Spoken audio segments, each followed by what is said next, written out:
Hey dudes, welcome to Splat from the Past, the only 80s themed horror and sci fi show where things can get totally radical. Now, today I will be welcoming very talented, very underrated actor. He's a studly, handsome man of a guy, and I am talking about Cylk Cozart. You all know Cylk Cozart. He is a very athletic basketball playing kind of a guy. He was in such classics as White Men Can't Jump, Blue Chips, Slam Dunk Ernest, and of course he's been in non-basketball movies like In the Line of Fire, Firebirds, and Eraser. Oh, and he did that classic episode of Saved by the Bell, Zach's War, where they're doing like a military command, thing at the school, and Zach quits, but then he goes back to it, and then he learns not to be a quitter. It's a classic episode. It's going to be great to have him on the show today, and I can't wait. So yeah, here is my interview with Cylk Cozart. Hey, Cylk. Hey, I didn't even hear the phone ring. I was sitting there watching it, and I didn't see anything. Really? How are you? Yeah. How are you doing? I'm good. How are you doing? Good, man. Looking forward to this. Awesome. This is such a great honor. Thank you for taking the time today. Oh, pleasure's mine. I'm a fan. I've heard a few of your interviews. I really like that. You just ask good, cool questions, and you just got a really loose atmosphere, but yet it's structured. I just like it, and I like the one you did with Stoney, because he's a friend of mine. Yeah, Stoney. And yeah, Stoney Jack. Yeah, he's a great guy. Thank you so much. I appreciate that, Cylk. I really do. I do my best. You're a good one. You're one of the good ones, buddy. Thank you. Sorry I didn't pick up. I didn't even see it, and I looked and said, "You got a missed call." What are you talking about? Yeah. So, going back in time, I was reading that growing up you excelled in football and basketball. Was that your original trajectory to become a pro athlete? Absolutely, like millions of other little boys and girls in America. Yeah, I thought I'd play pro basketball and then go right into acting. I actually wrote that down as a 12-year-old. Nice. Did you show any interest in acting? I mean, did you do school plays? Ironically, they wouldn't let me do any plays in school. Where I went to school in Knoxville here in the South, growing up in the 70s, if you didn't look like a character that they were doing a play for, you didn't get the audition. I didn't even get the audition for plays. Isn't that ironic? Yeah. Ended up making over 40 movies and 20 television series, been off Broadway all over the world, but I couldn't get an audition for a high school play at Carnes High School. Yeah. So they said, there's nobody that looks like you in this play here, boy. You need to go find some work on the farm. So I heard that a lot. So work with your hands. Find something, work with your hands. I was like, okay. Yeah. Thank you. That's really comforting. Yeah. I guess God thought you weren't ready yet. Yeah. You know? I mean, I really didn't really have anybody to follow, except my dreams. I mean, I watch TV and obviously emulate or imitate a lot of the ball players and actors, and I'd see a character on a show or something. I would always try to be silly at home, and I'd write little short stories in elementary school. We didn't have middle school when I was there. It was like elementary, 8th grade, you go right across the street to high school. So, you're 12 years old, you're stuck with a bunch of 18-year-olds. That could be kind of detrimental. Yeah. So I was kind of in shock throughout my whole high school career because I was 2 years behind. I was 2 years younger than everybody that was in my grade because I started school early, and then that was right when they had the busing thing was just coming out. It had already been out, but they were just almost getting rid of it, but they still bused me to a predominantly white school, and that was, they were in the 3rd grade. or second grade, Mm-hmm. and that was kind of tough. And then high school wasn't very pleasant all the time. I bet. But I'm kind of glad I went through it. So you attended King College in Bristol, Tennessee, and you majored in child psychology. Was that another possibility for a career for you? Absolutely, I wanted to be a psychologist. I didn't want to be a psychiatrist. The difference is, I don't know if most people know a psychiatrist. You have to have a lot of medical, and you're going to go to school about 25 more years longer. Yeah. And I just wanted to deal with the mind and the problems thereof. I didn't want to have to go through all that other stuff. I just liked dealing right with the people. So psychologists that was right down my alley, and then basketball kind of kept progressing. I kept Right. getting a little better at it, and thought I might have a career. And that's kind of where I focused on, I think, toward my senior year in college. Now it's King University, by the way. King College when I was there. Yeah. King University. Yeah, they just changed half of the title and used a different word. Yeah, exactly. Get more people going now, though, than when I did. But, yeah. Still it's a very difficult school academically for me. Again, I went into college 2 years behind everybody in my same grade. So, when you start out like that, they don't repeat, those classes that you need, like math. I got behind in math when I was like 8 years old, and I'd never caught up. And they don't repeat anything, so I was really catatonic all through school, college as well. And I just barely made it a lot of times. And then I got tutors, and then I got I got a little smarter. I said, let me just hang out with people that are making A's and everything, So then I learned how to study. I didn't know how to study. So that was a big one for me. And then, if you don't maintain a certain GPA, you don't play. You lose your scholarship. So I remember my freshman year, I went to Montreat Anderson Junior College. It was a junior college then. Now it's a 4-year school. And right outside of Asheville.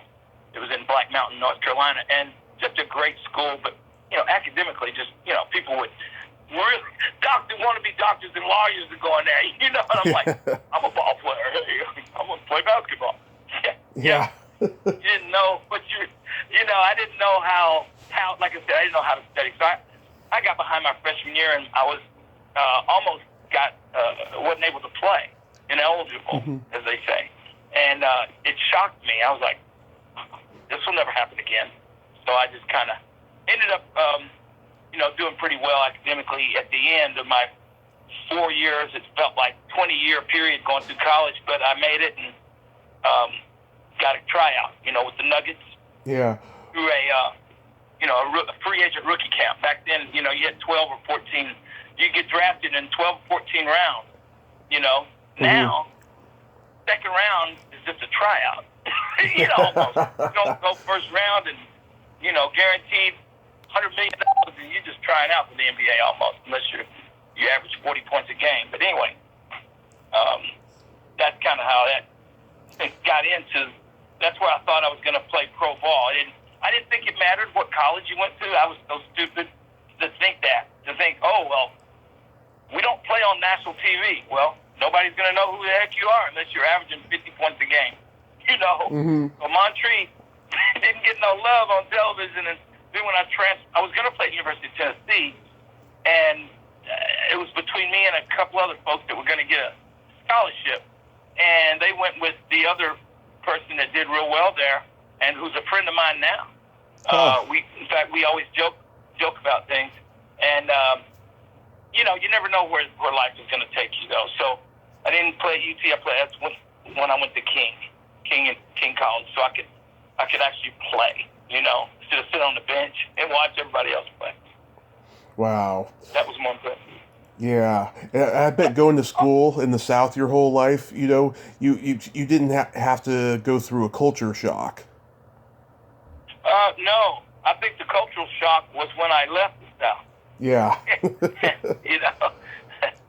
And a lot of people say they have a cultural shock when they come to the South. I'm like, well, it was kind of the opposite with me. Mm-hmm. But so Hollywood wasn't so. I didn't view as an obstacle, or I didn't view it as being tough, or I didn't view any. I wasn't. I don't want to say I wasn't intimidated by it. I was intimidated at different times with the different characters you come in contact with in Hollywood and this crazy business. But I had been through a lot of things. I mean, the Ku Klux Klan hung my German Shepherd when I was 12 because I went to a dance and danced with a white girl, and that was the only girls that were there, by the way. Anyway, so I didn't know there was a difference. I thought we just going to dance, but as a 12-year-old, you're going to they called it a stock hop back then. You just take your shoes off and you went to the gym floor, and everybody just kind of danced. It was just fun. And then next day, my German Shepherd has a hole in his head and hanging them next to my house. And 2 crosses were burned in my yard, one on each side of the driveways. God. And Hollywood didn't really hurt. Even to this day, I'm like, so what? I didn't care. It didn't bother me. And things that were bothering other people there, didn't bother me.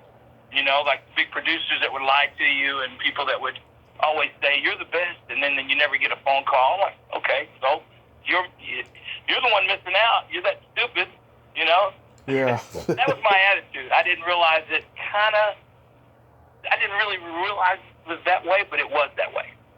It kind of got me ready, I guess, for Hollywood. And sports got me ready for this acting business and film business and television. Yeah. In a lot of ways. Wow. How did you end up modeling in Florida? Well, it's interesting because I had a friend here in Knoxville that she said her aunt lived in Miami and owned a modeling studio named Glenn Kennedy. And I didn't know anything about modeling, but she would always say, you ought to try that, and then, and you never know. And I said, I thought that was modeling for girls. I didn't know. I had no idea, I just thought, you see them in magazines, and you didn't think of a guy as modeling. And they were like, are you kidding? You can make millions of dollars. I was like, yeah, right. So she convinced me. She said, look, once basketball, after your tryout, why don't you just go to Miami and get in touch with my aunt, and I'll tell her you're coming, and you never know. So I get hurt trying out, in the free agent rookie camp in L.A. So I come back. Instead of coming back home with my tail between my legs, Yeah. like I didn't make it. I felt like a failure. I had a little cast on my foot where I fractured my foot, left foot. And so while I was recuperating, I just said, well, maybe I could just go to Miami where, my friend's that agency is. Maybe I'll go there and see what's going on.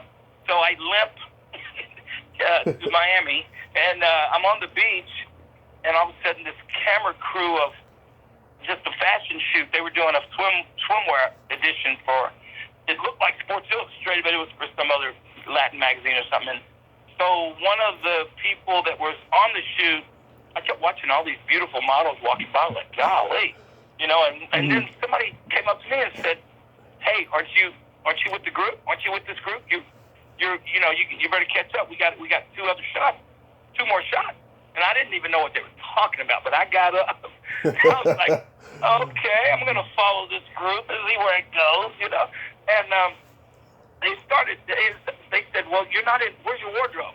I just had cut off jeans and, high top basketball shoes and no socks, and a cast over my foot. So they were like, and they said, you're not with this group, right? I said, no.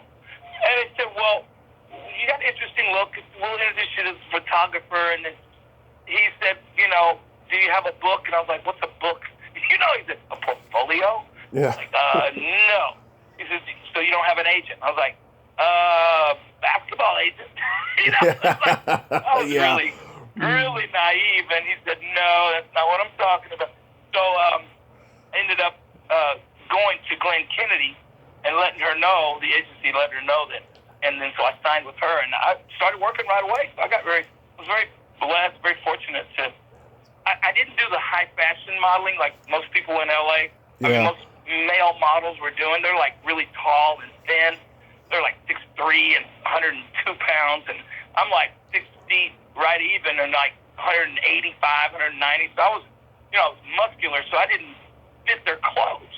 And the advertising people hated, or the designers hated me to try to wear those little thin pants and stuff. And they couldn't even see the creases in the front. They used to say, "Oh, we like Cylk's look, but he cannot wear the clothes." And I didn't. And so I didn't work a lot in the beginning. And I realized, well, let me do more sports modeling. Yeah. And that was my thing. So I really did well in, the swimsuit things, and when the outdoorsy, sporty stuff. So the high fashion, I just every once in a while I might get one, a little ad, but that was it. But then I knew that would lead to the acting, because I figured, well, somebody might see me in a commercial or in a magazine, and they might say, "Hey, I could use him in a movie." That was my thinking, and it didn't exactly happen that way. But at least I was in Miami where things were happening. Nothing was happening in Tennessee at that time. Wow, Where I grew up. That's like something right Now out of it a, is. yeah. That's like something right out of a movie. Oh, I'm telling you. I mean, I was in Miami when they were doing Miami Vice. Wow. And I moved there. Oh, when I moved there and I got in touch with Glenn Kennedy, well, I drove there, but as soon as I got there, I couldn't get in touch with my friend or Glenn or the agency. It was like over a weekend or something. I think I just drove there. It was the same weekend that some black guy driving the motorcycle had gotten killed by a cop. And that part of Miami in which that happened was rioting. They were burning and, shooting, and I had no idea this was going on. So I had no place to stay. I thought I was going to, I had a little money, but I really wasn't that prepared. I figured I'd just stay at my friend's house. She said, "Just come on anytime." I'm like, "Okay, I'm here." And I couldn't get in touch with nobody, so I'm staying in my car in Miami, in what they call Overtown now, or they did, which was the worst place I could possibly have been in. And all of a sudden I'm surrounded by all this stuff, these, shootings, and it was mayhem. I just knew I knew I wasn't going to get out of there. They're just going to shoot me through the car. All that stuff was running through my mind. So I survived one night and still couldn't get in touch with my contact. So I stayed in my car 2 nights in a row. Mm-hmm. But I moved around. I couldn't get out of there because it was just that was the circumstance. People say, "Well, why didn't you just leave?" It wasn't quite that easy. With people, threatening. It was just horrible. Yeah. And finally I got in touch with them, and they got me out of there. So, "What are you doing in Overtown?" I was like, "I just pulled over to call, and next thing I know, there's, rioting going on." So I learned a lot very quickly. And that was during the time the Cocaine Cowboys in Miami was happening. Exactly during that time. Yeah. It was like Scarface all the time. Yeah. It really was. It was insane. I'm really surprised by the grace of God is the only reason I'm alive right now. God had his hand on me. Otherwise, I would have been gone a long time ago. Just by being in the wrong place at the wrong time. You know what I mean? Yeah. Absolutely. Learn. Well, you learn. How does acting come into the picture? Well, there's my naivety again, thinking that somebody's going to see me in some ads. That I didn't really get to do any ads at first, too many. But once I did, I started doing commercials. And I said, and then I started taking acting lessons. I had already done theater, but I hadn't taken acting lessons by any acting coach or acting teachers, except for in school. In my college, at King College, I had a great teacher, Mr. Tice. But as far as being in front of the camera, I had no experience and stuff. So I just did what I thought I should do under normal circumstances, and it worked. And I'm booked on a couple of commercials, and they said, "ABC is coming out here to put people under a 6-year contract for soap operas and things. You should, where's your agent?" So I had a modeling agent. I didn't have a film or TV agent. So my modeling agency at that time, Michelle Palmier, other agency after I done a little bit other work. And Michelle put me up with the ABC casting director at the time, and I got the audition for, they make up shows just to put people on tape. And I made it to the finals, and they said, you need to be in L.A. And, of course, they never brought me to L.A. They just said, you need to be in L.A. I was like, okay, well, how am I going to go? But I really got to meet the people that really run the networks. When you do those screen tests, you see how it works. Mm-hmm. I use that as a learning advice to know what to do. Sometimes you learn what not to do by watching other actors and how they perform, how they develop a character from beginning to end. You see different people. You have 10 different actors that are auditioning for the same role. Right. Each one will have its own different way. Yeah. Of doing it. And I thought, wow, okay, you can be different and it's okay. I'm not trying to be like anybody else. You realize that's what they want. They want a uniqueness that they haven't seen. Mm-hmm. You know. Your first so I got this. Mm-hmm. Mm-hmm. Your first movie was Blue Skies Again. Yes. And I got that while I was in Miami. And that was with Andy Garcia. In fact, we were roommates during the filming. And that was his second movie. The first movie hadn't come out yet, but that he filmed in Miami just prior to that. But that was basically his first film. And it was just a great experience because it was a baseball movie about the first girl to try out for a Major League Baseball team, based on a true story. Mm-hmm. And I'm not a baseball player. I'm an athlete, but I'm not a baseball player. I can throw the ball exceptionally hard, It might not go exactly where I want it to go, but I can throw it pretty hard and I can hit the ball when I'm not afraid to be in the batter's box. Because I got hit when I was a kid playing baseball with guys that I shouldn't have been playing with, guys that are much older, and I got hit in the head. And I was like 9 years old. I was like, I hate this game, The next time I'm playing it, I'm auditioning for Blue Skies Again in Miami. Yeah. I'm like, I love baseball, I play it all the time, Yeah. So when you're auditioning, you can do anything. Underwater basket weaving. Yeah. Where do I sign up?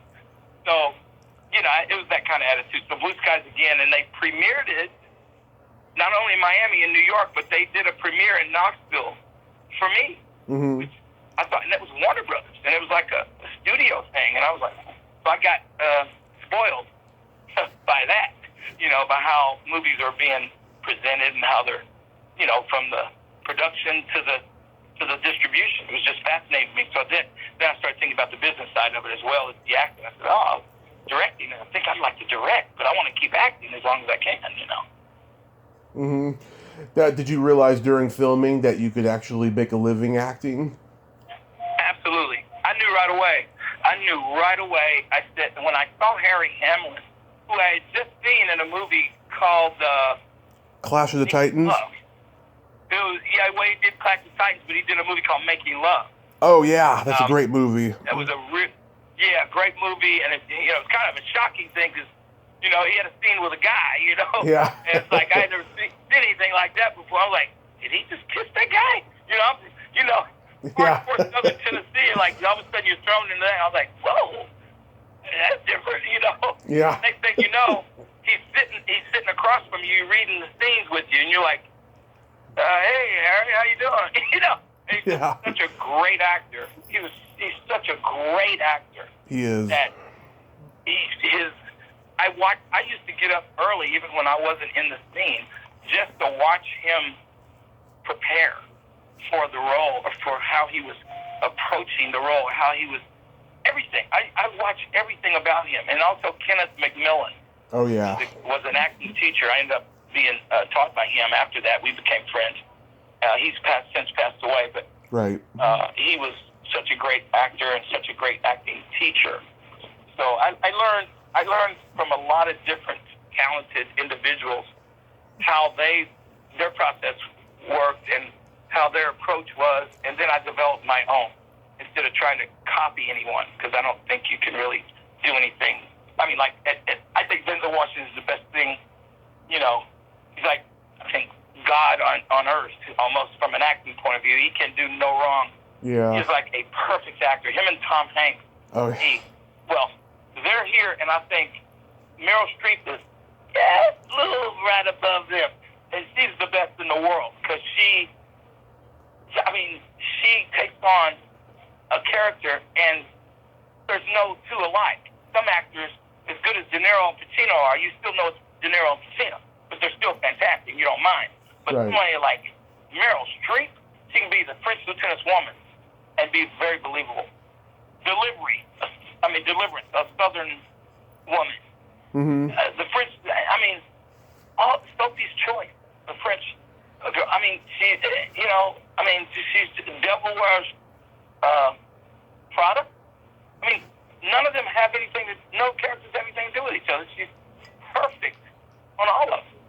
Yeah. And there's no actor like that. Brando was probably the best at what he did as far as making acting look like you're not acting, like it looks like the camera just found itself in front of you and just, you did whatever, he made it so real. And everybody tried to do that. It's very difficult to do that because people start acting. But he took it to a whole nother level, and that's why he was considered for years the best actor in the world. I used to wonder, no, he's the best actor. Who says that? How can they say that?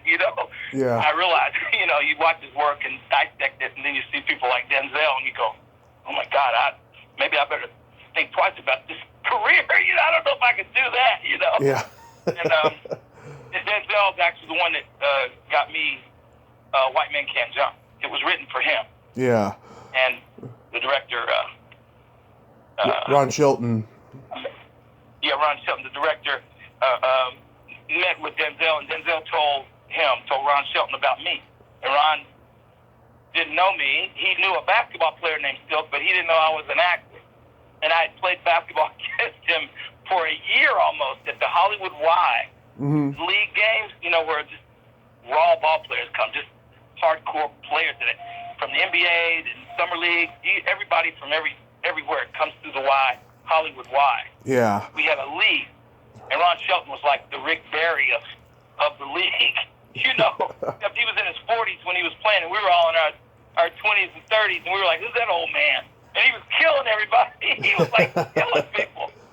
Yeah. And then the next thing I know, I'm auditioning for White Men Can't Jump, and I look at the director, and it's the same guy from the gym I'd been playing against for a year. And I went, "You're Ron Shelton?" He goes, "Yep." Bull Durham Ron Shelton. He goes, "Yep."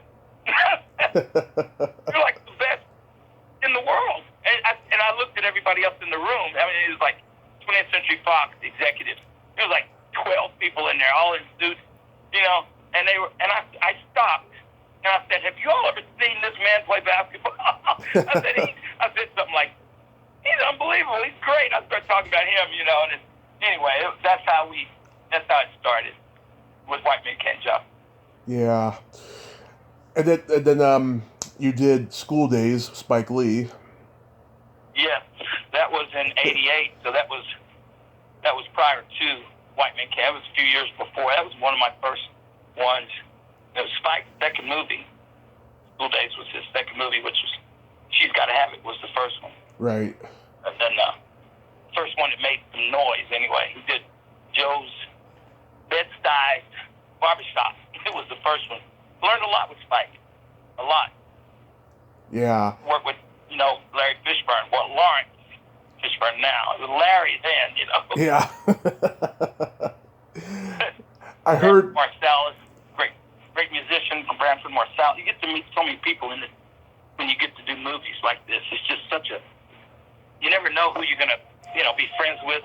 Sam Jackson. For life or yeah, Samuel L. Jackson's in it. Samuel. Samuel and I met on School Days. We didn't have a scene together, but you're on the set, and everybody was talking about this guy that was so scary. And he's scary. They said, "Man, he's got these eyes. He'll look through you." I'm like, "Who are you talking to?" And they said, "This guy named Samuel Jackson. He's in a Kentucky Fried Chicken scene. Wait till you see." Then I said, "Good God, this guy's powerful." And he just did it one or two lines. It was like, and then next thing you know, old Jed's a millionaire, Yeah. Next thing you know, he's the biggest thing in the world. And he's from Tennessee. Him and Quentin Tarantino, that's why they're so close. They both from Chattanooga. Yeah. I'm in Knoxville. Yeah, so it's like, oh, you're a Tennessee boy. You're all right. Yeah. I heard another college wanted to, or that particular college that School Days was shot didn't want the movie shot there because they didn't like the way Right. black students were being portrayed in the script.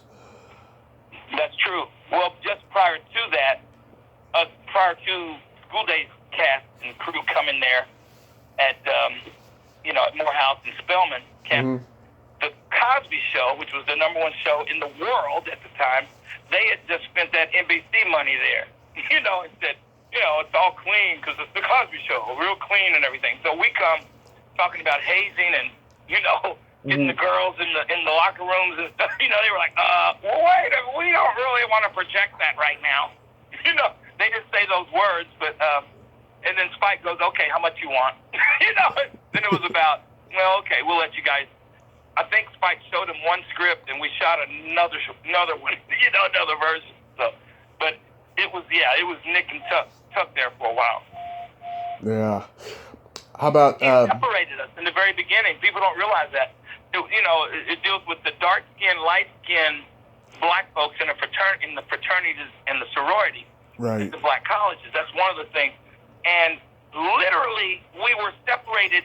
The light-skinned blacks were put in like the Hilton or the Hyatt, and the dark-skinned blacks were put in like the Holiday Inn or like a motel. The first week, there was a fight.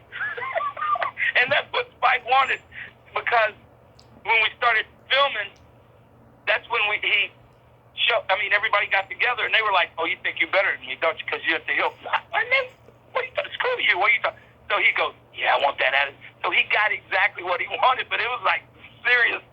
There was some serious throwdowns getting ready to happen there. It was like kind of touch and go there. Yeah. But we were filming in Atlanta, so I got to see Dominic Wilkins all the time, so it didn't matter. Yeah. How about making Hell High? Oh my God.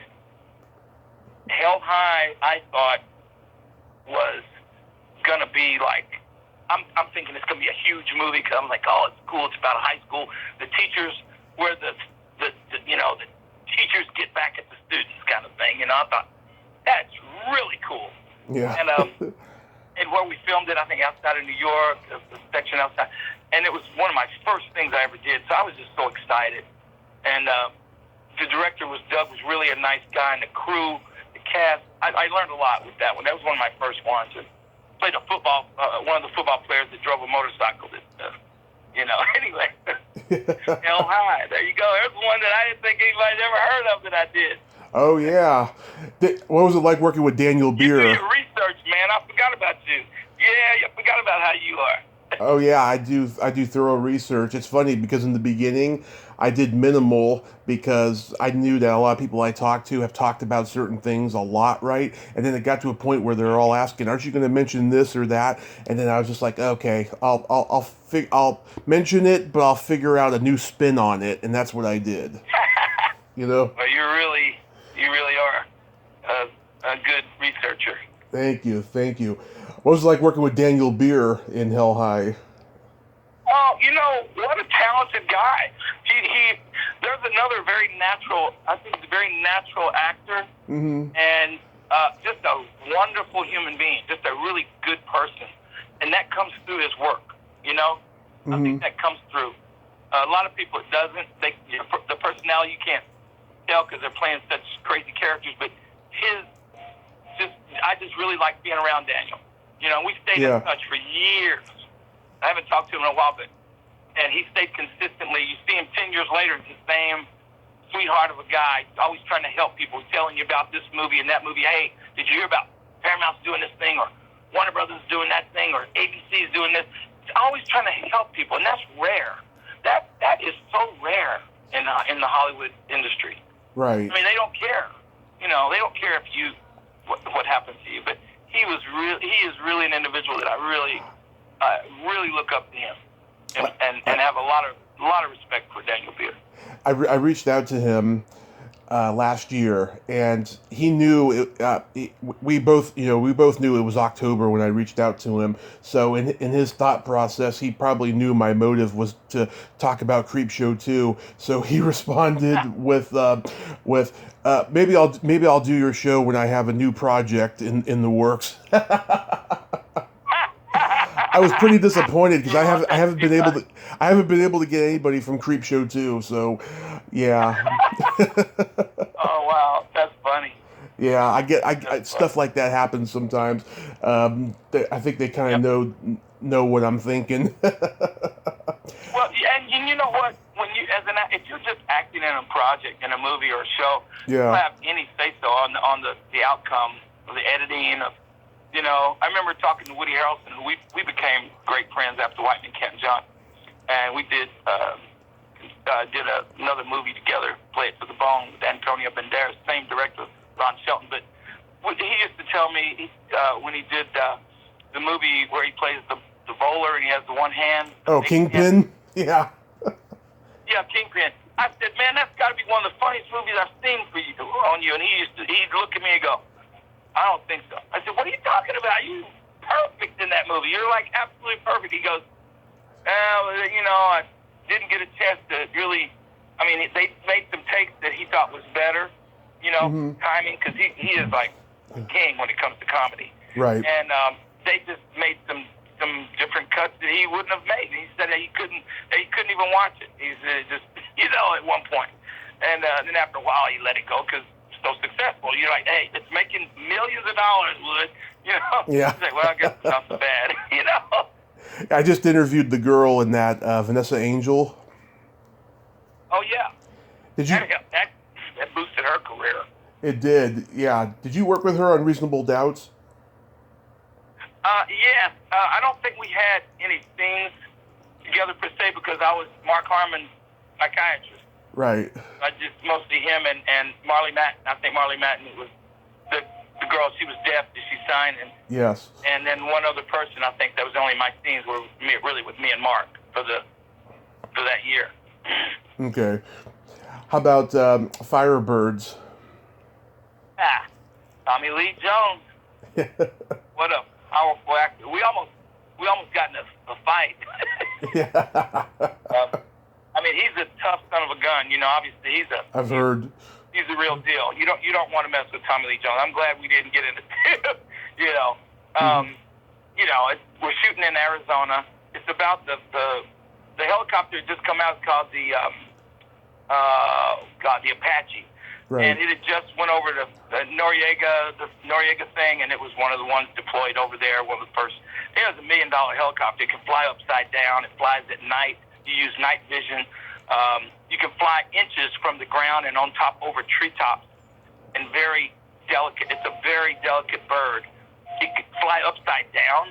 Mm-hmm. I mean, it's not. Why would you want to fly upside down?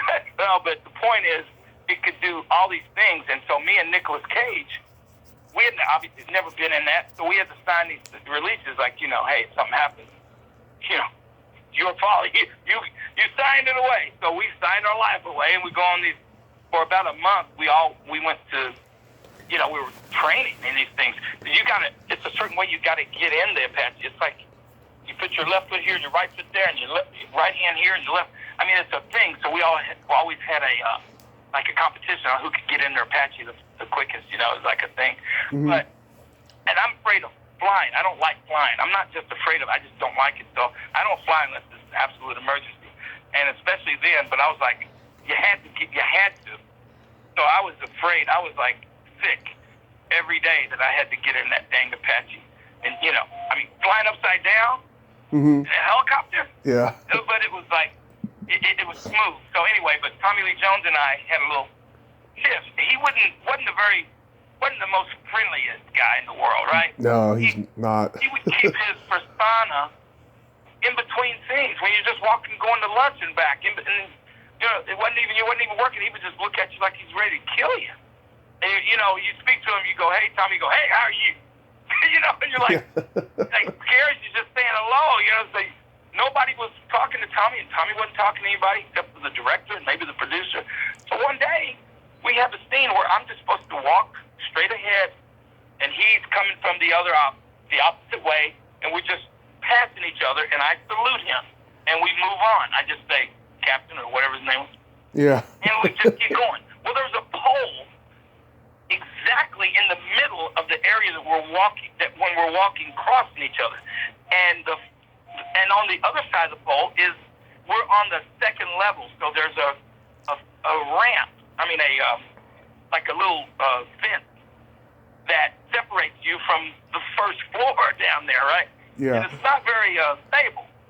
So when we both, on action, he would start and I would start, and we get to the middle, and I would salute him, but he would move over just enough to run me into the pole, And I thought, well, he didn't mean to do that first time, so cut, director, cut. Let's try that again. Cylk, I need you to just keep going. You don't stop. I went, yes, sir. Back to one. Action. Same thing. He waited till I got right there, and he just made some kind of move that made me hesitate, or I would have fell on the other side or ran into the pole. So I stopped again. The director went, cut. Cylk, what are you doing? I need you to keep moving. I was like, okay. And I still think it's my fault. I didn't know he was messing with me, right? So, third take, action. I get there, and he does it, and I stop, and I let him go, and then the director really was yelling at me. And I said, I got it. You don't have to say nothing. And it was like 100 people watching, right? It's on the set. Right. And action. He starts, we get right to the pole, and I shoulder hit him toward the outside. Like he could have fell over the thing. I hit him hard. I hit him with my shoulder, like, bam! And I stopped, and it was, God, what's going on? Yeah. And Tommy took a step back. He's like, what the hell are you doing? And I said, hey, you're trying to run me into the pole. And I'm yelling like that, like some crazy man. And the director said, are you serious? What are you all doing? And Tommy Lee Jones said, I need some room. I need some damn room. He ain't giving me no room. Yeah. I went, I'll give you all the room you need. Let's do it. Let's go. So we did it one time, and it worked. That's how I met Tommy Lee Jones. And at lunch, he comes up to me, he goes, what's your name? I used to kick my butt right there, right? And I said, it's Cylk Cozart. And he goes, Cylk, what kind of name is that? I said, the Cherokee, the nickname means running water. And he goes, Cherokee, hell, my grandma's Cherokee. We might be related. That's my Tommy. Oh, man. Now I'm a Tommy Lee Jones fan from that point on, man. I love me some Tommy Lee Jones. Okay, because I was going to say, yeah, you don't want to go to that family reunion. Oh, hell no. No. Don't think so. And, of course, Ron Shelton got him, he signed him for a movie called Cobb. Right, yeah. Cobb. I thought he was great in that movie, but the studio didn't market it correctly. Otherwise, it probably would have done better. You're exactly right. It was he was great in that. He really embodied what a monster that guy was. His family, Cobb's family, said that Tommy Lee was a better cop than Cobb. Yeah. He said he captured his meanness, captured his aloofness, captured his everything. He said that was Cobb. He said that was him. That was Cobb. So I thought, wow, what an incredible talent he is. Yeah. And the whole time we were shooting Firebirds, we're in Arizona. It's hot. It's like 170 million degrees hot, right? Yeah. It's like in the desert. Tommy, in between scenes, after cut, he'd go back, sit down, until the camera step back up, maybe 20 minutes to go to each setup. He would be on his phone. And then I said, Tommy, what are you doing? Are you calling people in between scenes? He goes, I'm selling cabs. I said, oh, okay. Never mind. I didn't. You go right ahead. Keep going. Yeah. And that's what he was doing. He was like, I was like selling cattle. Okay, moving cattle. All right. And of course, I've always remembered and I've always loved the episode of Saved by the Bell you did. Oh, that you're not going to believe. Well, you might believe because you're in the business. Mm-hmm. I didn't realize how popular that show was. And I thought it was cheesy, and when they asked me to do it, I was like, heck yeah, I'll do it. Oh, those girls are beautiful, and it looks fun, but it's kind of, and I didn't realize it was that big, and so I think I did School Days, and then I did that, I believe, because I'm walking down the street in New York after the episode came out. It's been out, a while, and all of a sudden people would stop me. Yeah. And this one time they would say, hey, and I'm thinking, School Days they must do, School Days. And this one girl, really cute girl, stops me in the middle of the street. She goes, I just saw you. Oh, I thought you were so good, and this and that. And I was like, oh, thank you. And I said, oh, what did you see? She goes, Saved by the Bell. It was so cool. And I'm like, really? I'm thinking she was going to say School Days or a movie that made $100 million or something. No, it was Saved by the Bell. Millions of people watched that. And it was so much fun working with those guys and girls. That was so much fun. Yeah. Yeah, Lark Voorhees, she calls you Lieutenant Hot. Yeah. She was so fun. All of those actors were so much fun.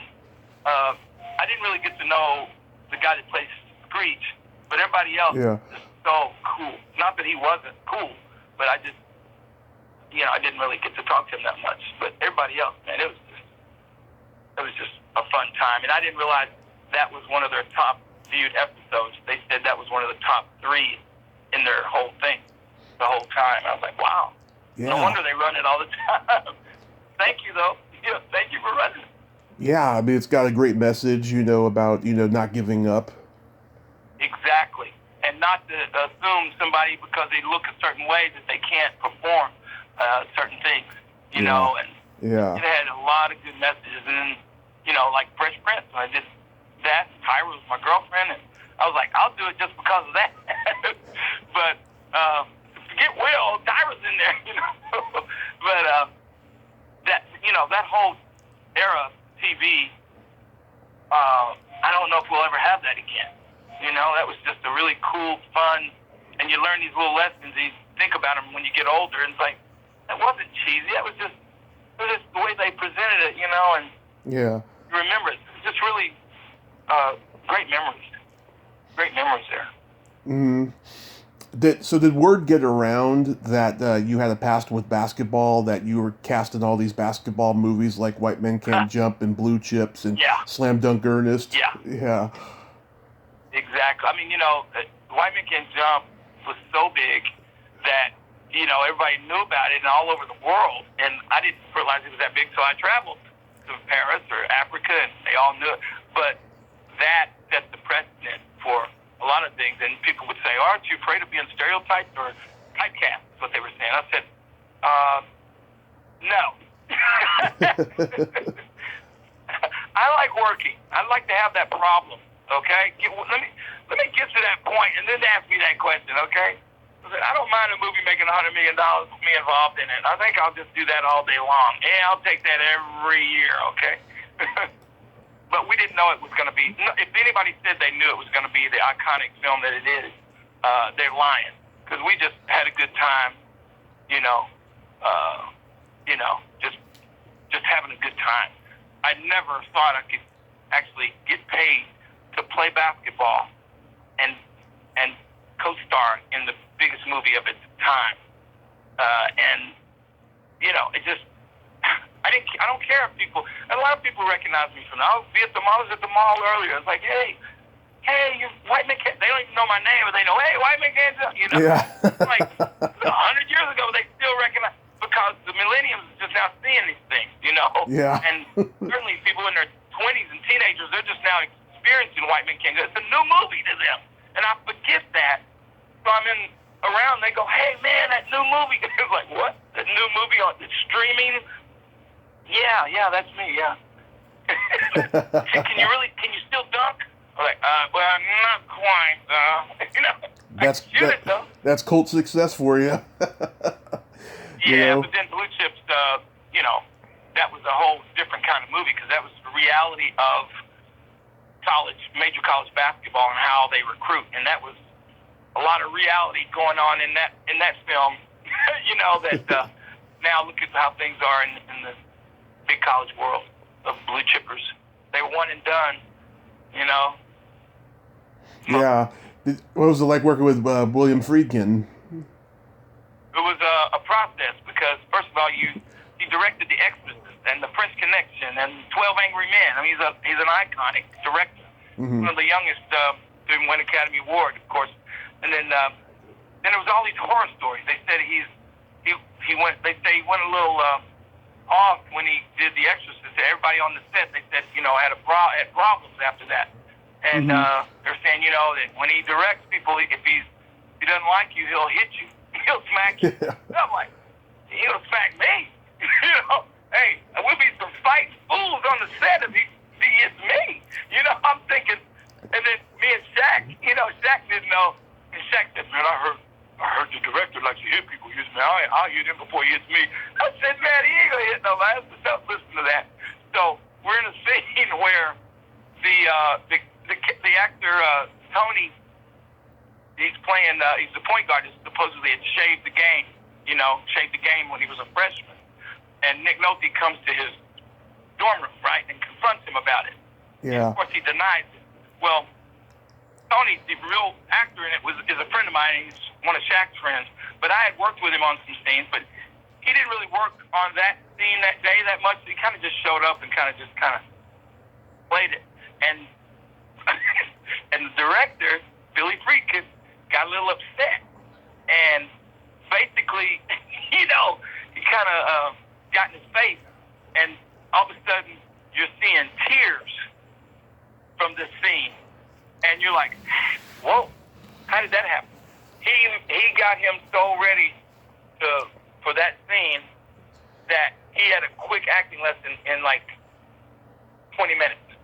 Yeah. So he went from average to like tears. If you see the scene, you're going to see what I mean.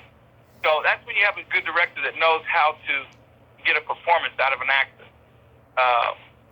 Especially at that time, Tony hadn't done that many things, but he was raw. And Billy Friedkin knew exactly how to get a performance out of it. Ron Shelton's the total opposite. Ron can just sit down and talk to you, and he'll let you go. He trusts what you're going to do, and he just films you after going over things with you, and he trusts you. When you got a trust from a director, you feel like you can fly. That's the best, like a coach believing in you and having you, go out and, captain the team or, let you play in a game that you got 4 fouls and it's like 5 minutes to go and, it's tied. He leaves you in the game because he knows you're not going to make a stupid foul. And it makes you play even harder. So that's why sports helped me with this movie business, because it was just teamwork and camaraderie, and nobody gets there by yourself. You can, you might get the accolades, but your whole team really got the accolades. Yeah. And then making Slam Dunk Ernest, I'm a huge Ernest fan. I gotta know about that experience.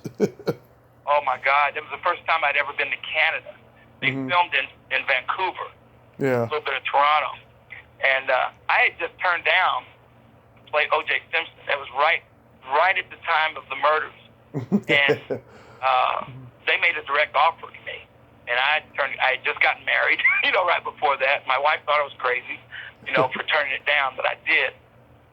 So after the divorce, but the point was, I thought, wow, I'd rather play in a kind of a kids movie than be involved in this craziness that's going on right now with the O.J. Simpson thing. It just freaked me out, So I ended up going to Canada for 2.5 months to do that and turning down something that was probably the best decision I'd ever made of not doing that at that time. Because the trial had just started for 1 week, by the way. That was, I'm talking about exactly when it happened. I'm not talking about years later when Cuba Gooding did a version of that. I'm talking about when it was, the trial lasted for like 8 months, I think, almost a year. Yeah. And that was just 1 week after the murders that I got offered this. So that was kind of strange time. But I'm glad and then Jim Varney, what a wonderful man. What a talented individual. He can sing opera, and he collected watches. He had like hundreds of watches with him. He carried with him in these cases. And of course, he ended up playing Jed Clampett. I mean, this guy was one of the most talented people I'd ever seen. Yeah. And when you see him just regular, he didn't look like, I mean, he contorted his face to be the character that he played. When he's talking to Vern, you know what I mean, Vern? He would contort his face. He looked to me, I told him this was fun. I said, Jim, you know what you remind me of? He goes, who's that, Phil? I said, you remind me of the camel on the Viceroy, on those cigarettes. He said, what? So I would call, every time I would see, we had this thing, and that I would say to him when it make him laugh, kind of thing. We tried to crack each other up, when you're trying to, do a scene, and I'm behind the camera making faces at him. I tried to do what he did the same thing to me. So he was a very special man, very unique man. Yeah. John Cherry was the director, his partner, business partner. They made all those. He just died. What do you call those commercials? All those commercials, and then all the Ernest movies. Yeah, John Cherry just died not too long ago. I interviewed this guy, Daniel Butler. He was in the first 4 Ernest movies. And he told me he had to cut ties with the Ernest movies. He says the producers and all the people that were on those movies didn't like him, right? But Jim liked him. That's why he got to be in them. But he said it got to a point where he was so uncomfortable he had to cut ties with him. But he remained on good terms with Jim till he died, and he remained close friends with John Cherry up until his death a year or so ago. Wow. Yeah. Wow. John was really a nice man too. Really a nice man. He let me direct a little piece of a couple of times of in Slam Dunk Ernest. I got to direct some things, just like Ron Shelton let me direct some things, and White Men Can't Jump. Dick Donner let me direct a couple of things in Conspiracy Theory. It was just so that was. Yeah. When John Cherry did it, I thought, oh, that was really cool. The scene where they put John in the movie, so he could do. He was there when Ernest was. And the guy poked his drink and spilled it all on him.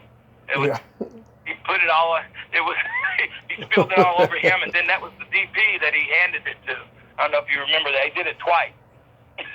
He took the hot dog out of the bun and gave it to John, and then he gave him just the bun. While they were watching the games, it was just these quick scenes. So it was just a fun little thing. But the trust that they have with people, that makes you want to just work with people so much. The more they trust you, Mm-hmm. And Kareem was in it too. I mean, that must have been a huge coup for you. Yeah. Oh my God, are you kidding me? I said, you really are the archangel of basketball. He was laughing. He was something else. He was just something else. Very unique man. He's an icon, and he didn't make you feel like he was, this huge thing, and you're not. He was very complimentary and everything. So at least with me, and I'm friends with him. And now I'm friends with his son, Kareem Jr. Oh, good. Just like him. He's about 6'8", 6'9". Kareem's 7'2", but he still looks just like him. Yeah. When he was Lou Alcindor, at UCLA. Yeah. Do you have a Clint Eastwood story on In the Line of Fire? Oh my God. Well, yeah. First of all, I told them I would pay them just to be in the movie with Clint Eastwood. We had just finished. I think we just finished White Men Can't Jump, and one of the producers was one of the producers of that film. Mm-hmm. And he said, "Cylk, you want to come over to the set?" And I was like, "Only if I could, meet Clint." Yeah. He said, "Well," he said, "What if we can get a little cameo in here?" I said, "I'll carry water." Okay. Yeah. And so I went over there, and John Malkovich, who was already a friend of mine, we played basketball together. And I walk in while he's getting his hair and makeup. He goes, "Cylk, what are you doing?" So we had a good time talking. So I said, "I'll see you on the set." So I go on the set, and nobody's there except there's this director's chair, the high chair with the name on the back. And it was Clint's chair, Clint Eastwood on the back. And every strip, it was all strips of leather and burned into the leather, like branded, like branding iron. Yeah. It was different, like The Gauntlet, or, all his movies were, each slice of leather had the name of, each movie, High Plains Drifter, and Yeah. I was like, oh my God, this is like the best thing I've ever seen in my life. And I said, I got to sit in it. I got to sit in Clint Eastwood's chair. So it was early in the morning, so I sit in there, and I must have dozed, I guess, a little bit. Next thing I know, I hear, comfortable, ain't it? And it scared me. I look up, and it's Clint looking down at me. He's tall, and I'm sitting, and I said, oh, I'm sorry. He goes, no, stay there. Stay there. It's a good one. That's a good one. And that's how I had it. And he said, are you the one that's playing agent? I said, yeah. And he said, yeah. He said, well, what do you think? I mean, when he talked to me, the scene, they didn't need me in the scene, But he was talking to me like, okay, well, I think we'll have the plane come in, have you do this. I was like, whatever you want, Yeah. So that was my Clint Eastwood. What a nice man, And he was, at the time, I think he was the mayor of Carmel. that little island in L.A. Carmel. Yeah. Carmel. He was the mayor of Carmel. Mm-hmm. I know, isn't that crazy? Yeah. It's just this, it's like with Julie Roberts and Mel Gibson when we did Conspiracy Theory. Here I'm working with two of the biggest stars in the world at that time, and it felt like I was working or playing with some friends going back to teenage years. Mm-hmm. It didn't feel like work. That's just, and then you can be on some set, and they make you feel so bad, and you feel like, oh my God, I don't want to go there tomorrow, but you got to go because you signed a contract. Right. Working with Dick Donner as the director and Mel Gibson and Julie Roberts, it's like, and Patrick Stewart especially, you feel like, wow, this is like, I'm getting paid for this, and these people are so cool and nice, and you didn't want to leave. You did not want to leave. At the end of the day, at the end of the last shot, the martini shot, as they say, you're like, but I don't want to go. Can I spend the night in my dressing room here and wake up in the morning and be ready? Yeah. That's how fun it was on Dick Donner's set, and also Ron Shelton's set. They made it. Director sets the tone usually. Yeah. So everything. You worked with Arnold on Eraser. Yeah, and Arnold. I got a little story on Arnold. I played Vanessa Williams' ex-boyfriend that kind of shows up, but I'm sitting in makeup and hair and stuff, getting ready for the scene, and Arnold's already there. He comes in. Yeah, after I was there for a little bit, he comes in this first day, and he goes, we're talking. I said, hey, Arnold, I heard you have a house in Knoxville. You've been to Knoxville. Because he's married to Marie Shriver, and she's a Kennedy, and they had Shriver's was a big store here in Knoxville, in the South, Shriver's, and I said, I heard you have a house in Knoxville. He goes, no, I don't have a house in Knoxville. I go there though. I like Knoxville, terrible Arnold impersonation, but he was so complimentary about Knoxville. He said, I love that place. It's a great place to live. And but everybody here in Knoxville says, Arnold Schwarzenegger has a house over there. Everybody pointed out a place where Arnold's place was, not knowing that one day I was going to end up working with Arnold. So I really asked him. So I said, hey, you really don't have no house? And he goes, no, never. I was like, okay. Couldn't wait to see anybody that said he did. I was like, you lying guys, y'all just saying this. Yeah. But I did my own stunt, which was when I got erased. I wanted to do my own stunt, and of course, these stunt guys get $5,000 to $10,000 per stunt, so they don't like an actor doing stunts. But that's what they get paid for. But I had to do it. Joel Kramer was Arnold Schwarzenegger's his stunt coordinator for almost all of his movies, for Predator and all those other things, I think. But so he came up to me, and he's like a football coach. He goes, you really want to do it? He said, I can get in trouble. Insurance, the actors ain't supposed to do their stunt.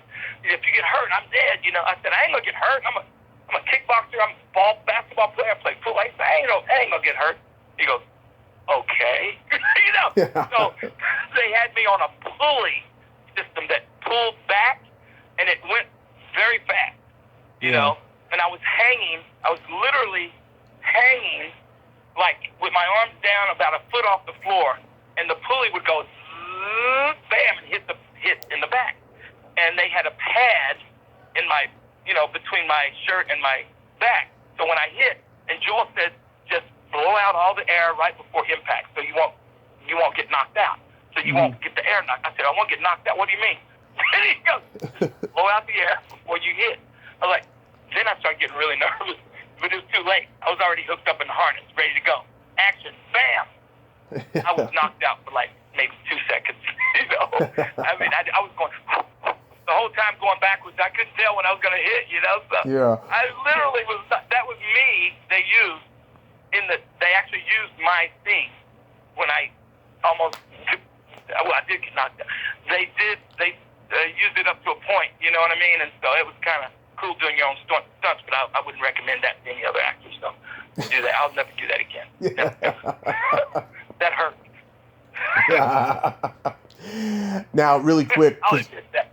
Yeah. And Julia Roberts actually clipped me with the back of the gun when she hit me in Conspiracy Theory. Oh, yeah. I was out for like a second or two there when I really was.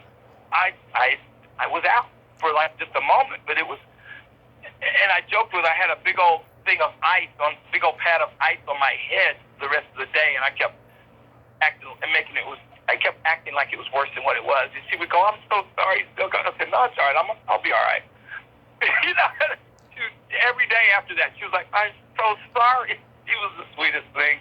She was so nice to work with. Nice. Absolutely. And Mel was wonderful to work with. And then when he got into all that stuff, I thought, all these people were calling me, all these journalists were trying to get me to say something negative about Mel. I was like, I don't know anything negative about Mel. If I did, I wouldn't tell you. Yeah. They were like, but, how was he on the set? I was like, he was fun. He actually helped me buy a house. That's how Mel Gibson is to me. He owned so many houses in Malibu, and he came up to me before we were shooting. He goes, where are you living? I said, Hollywood Hills. He goes, you need to live in Malibu. I can't afford to live in Malibu, dude. I don't make $20 million a movie. He goes, oh, no, you can't. Oh, no, I guarantee you can't. I had a house in Malibu within 2 months. Wow. And he helped.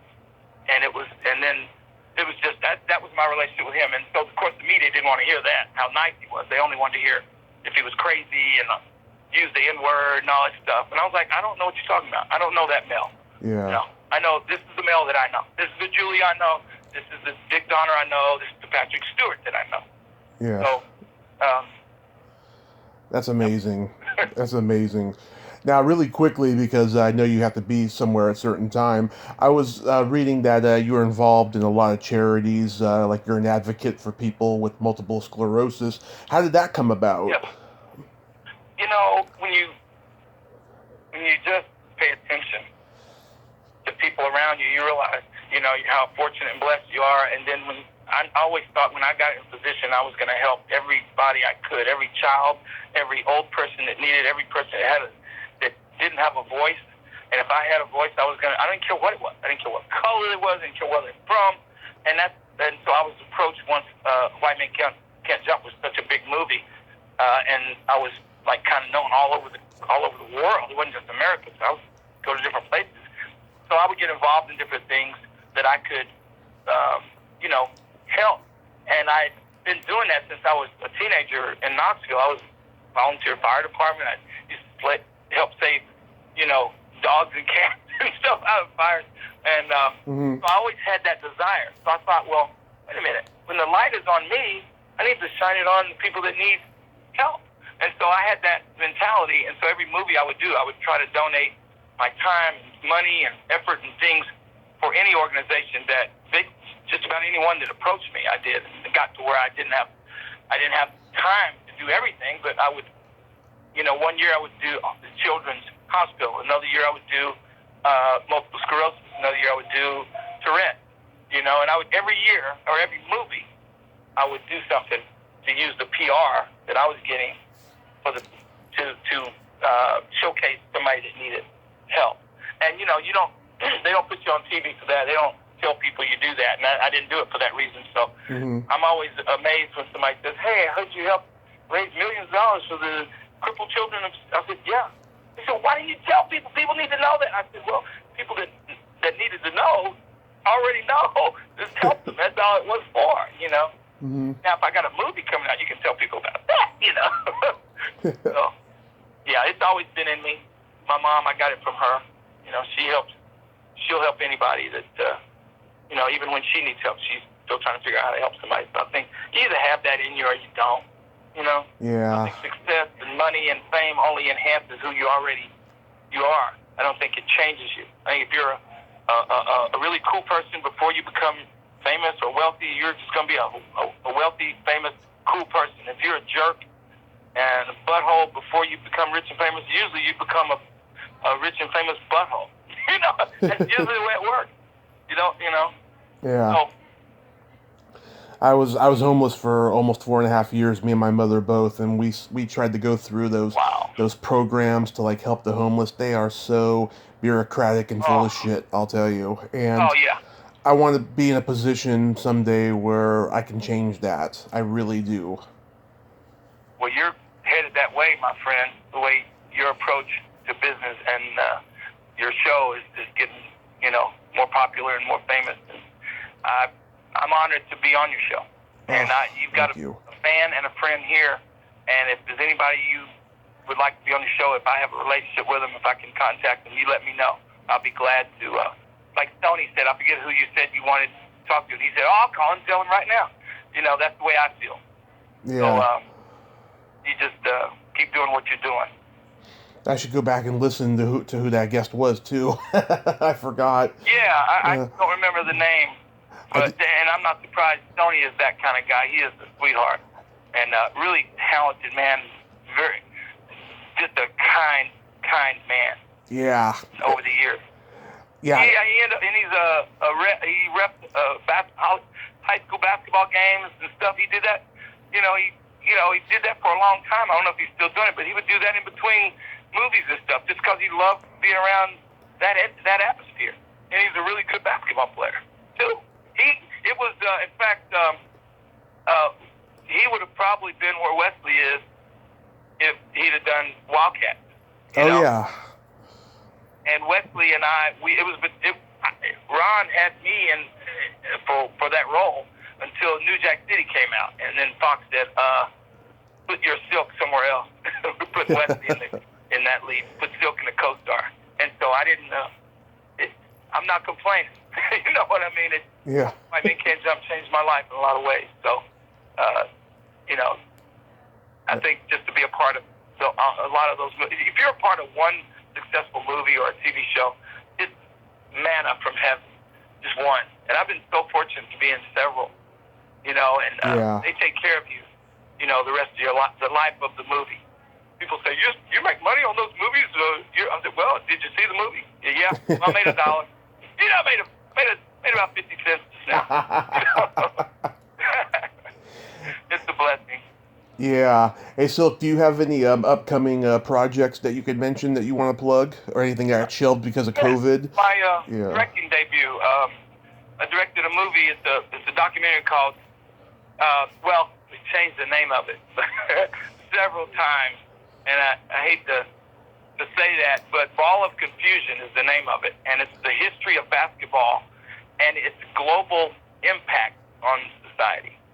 I spent 12 years working on this with my business partner, Keith Zimmerman, who is in Kansas City, who grew up as a young Jewish guy growing up in Kansas City during the 60s and 70s and 80s. And I grew up, as you know, my mom's Cherokee and my dad's black. So I grew up in the South, like I was telling you earlier, against the Klan and all that other stuff, and gone through all that. So it's basketball chronicled through our lives and how we came together to make this movie and what was going on from the very beginning of 1891 when Naismith created the game to present day, to where the game is going. Mm-hmm. And so I directed it, and it looks like we've won a few awards so far in the film festival. So look out for Ball of Confusion. I'll send you a little something on it, and you tell me what you think. Awesome. It's called Ball of Confusion. Ball of Confusion. Is it? And is it named after the Temptations song? Yeah. Nice.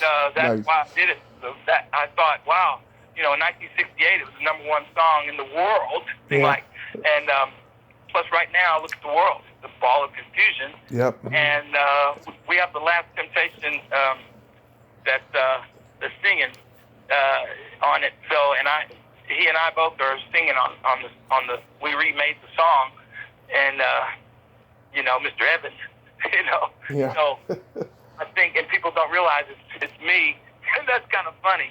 They're like, oh, that's a cool song. Millenniums is the first time they're hearing it, right? It's like, check 1958.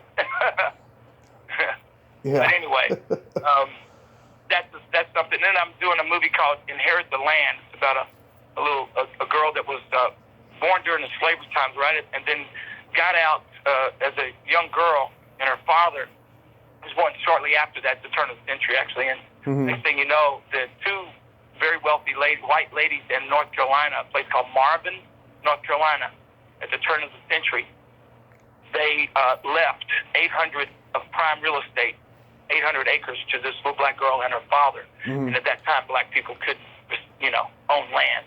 So I wanted to show how this town treated everybody. White people treated black people like normal. Black people treated white people like normal. It's a little town, a little slice of heaven, right during the Jim Crow era. Inherit the Land. It's a great book. So I bought the rights to the book. Me and Jimmy Johnson are doing it. I'm directing. He's producing it.